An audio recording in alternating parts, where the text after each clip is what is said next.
আসসালামু আলাইকুম। দেখতে পাচ্ছেন জাতীয় রাজস্ব বোর্ডে একটি নিয়োগ বিজ্ঞপ্তি দেওয়া হয়েছে। এখানে বাংলাদেশের সকল জেলা থেকে নারী এবং পুরুষ উভয়ই আবেদন করতে পারবেন।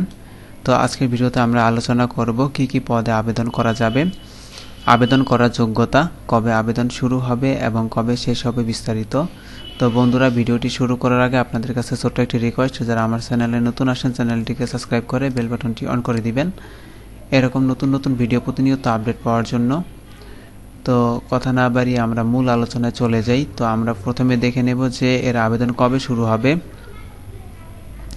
তো দেখতে পাচ্ছেন এর আবেদন শুরুর তারিখ 7 জুলাই 2024 সকাল 10টা থেকে এবং আবেদন করা যাবে 28 জুলাই 2024 বিকাল 5টা পর্যন্ত।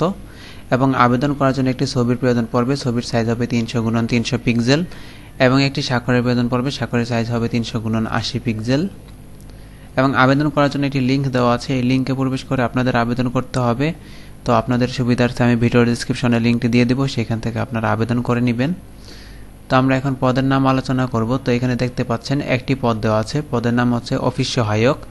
বেতন গ্রেড হচ্ছে 20, পদ সংখ্যা রয়েছে 43টি।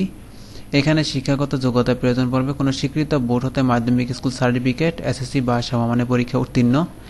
এই পদে যে সকল জেলার প্রার্থীগণ আবেদন করতে পারবেন তা হচ্ছে ঢাকা, গাজীপুর, মানিকগঞ্জ, মুন্সিগঞ্জ, নারায়ণগঞ্জ, নরসিংদী, গোপালগঞ্জ, মাদারীপুর, শরীয়তপুর, কিশোরগঞ্জ, টাঙ্গাইল, ময়মনসিংহ, জামালপুর, নেত্রকোনা, চট্টগ্রাম, বান্দরবান, কক্সবাজার, ব্রাহ্মণবাড়িয়া, চাঁদপুর, কুমিল্লা, ফেনী, লক্ষ্মীপুর, রাঙ্গামাটি, রাজশাহী, জয়পুরহাট, পাবনা, সিরাজগঞ্জ, নওগাঁ, নাটোর, চাঁপাইনবাবগঞ্জ, বগুড়া, রংপুর, দিনাজপুর, গাইবান্ধা, কুড়িগ্রাম, লালমনিরহাট, নীলফামারী, পঞ্চগড়, ঠাকুরগাঁও, খুলনা, যশোর, ঝিনাইদহ, মাগুরা, বাগেরহাট, মেহেরপুর, বরিশাল, ভোলা, ঝালকাঠি, বরগুনা, সিলেট, মৌলভীবাজার এবং সুনামগঞ্জ জেলার প্রার্থীগণ আবেদন করতে পারবেন।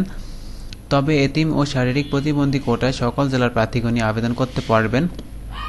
তো এই ছিল আলোচনা। তো আমরা এখন দেখে নেব যে আবেদন করার জন্য কত টাকা জমা দিতে হবে এবং কিভাবে টাকা জমা দিতে হবে। তো এখানে দেখতে পাচ্ছেন পরীক্ষার ফি বাবদ 100 টাকা এবং টেলিটক সার্ভিস চার্জ বাবদ 12 টাকা সহ সর্বমোট 112 টাকা আবেদন করার 72 ঘন্টার মধ্যে জমা দিতে হবে। তো টাকাটি আপনারা কিভাবে জমা দিবেন, আপনাদের মেসেজ অপশনে গিয়ে লিখতে হবে NBR লিখে স্পেস দিতে হবে। এরপর আবেদন করার পর আপনাদের আবেদনপত্রে একটি ইউজার আইডি থাকবে, সেই ইউজার আইডি বসিয়ে সেন্ড করতে হবে 16333 নাম্বারে। এরপর আপনাদের এরকম একটি মেসেজের রিপ্লাই দেওয়া হবে, সেখানে আপনাদের 8 ডিজিটের পিন নাম্বারটি দেওয়া থাকবে। তো দ্বিতীয় মেসেজ অপশনে গিয়ে আপনাদের লিখতে হবে NBR লিখতে, তারপর স্পেস দিয়ে, তারপর ইয়েস লিখে স্পেস দিয়ে পিন নাম্বারটি বসিয়ে সেন্ড করতে হবে 16333 নাম্বারে। এরপর আপনাদের আরেকটি এরকম মেসেজের রিপ্লাই দেওয়া হবে, সেখানে আপনাদের ইউজার আইডি এবং পাসওয়ার্ড দেওয়া থাকবে, সেটি আপনাদের সংরক্ষণ করে রাখতে হবে। পরবর্তীতে যখন আপনাদের অ্যাডমিট কার্ড ডাউনলোডের সময় হবে, তখন আপনাদের এই ইউজার আইডি এবং পাসওয়ার্ড ব্যবহার করে আপনাদের অ্যাডমিট কার্ডটি ডাউনলোড করতে হবে। তো এই ছিল আজকের মূল আলোচনা। তো আশা করছি আজকের ভিডিওটি আপনাদের ভালো লেগেছে। আর যদি ভিডিওটি ভালো লেগে থাকে তাহলে অবশ্যই চ্যানেলটিকে সাবস্ক্রাইব করে দিবেন।